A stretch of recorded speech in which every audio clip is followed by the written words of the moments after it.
décembre 2022, les étudiants en exil accueillis au sein de l'Université de Lille ont été conviés en association avec la mairie de Lille à une soirée en leur honneur. Une mise en avant de parcours difficiles, courageux et ambitieux soutenus par les deux institutions.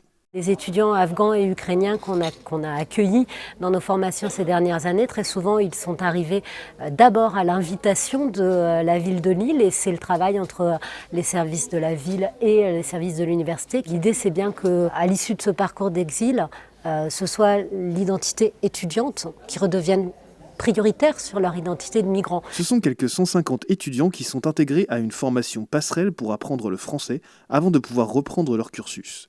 Des histoires pleines de vie, d'espoir et d'envie.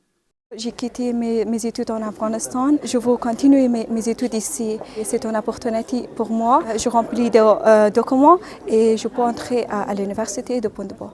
Après, j'aimerais entrer à l'université de médecine, mais je ne suis pas sûre parce que je n'ai pas parlé bien français. Et je vais essayer, mais je ne suis pas sûre. Le médecin, c'est mon rêve. C'était très compliqué. Parce que quand j'ai quitté en Iran, j'ai passé à 8 pays à pied et avec les difficultés. Je suis arrivée en France depuis vers un an. Je suis en train d'apprendre la langue française.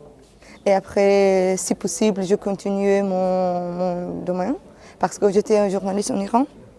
Un sens de l'accueil qui fait partie des valeurs de l'Université de Lille, mais aussi une mise en pratique de ses programmes de recherche.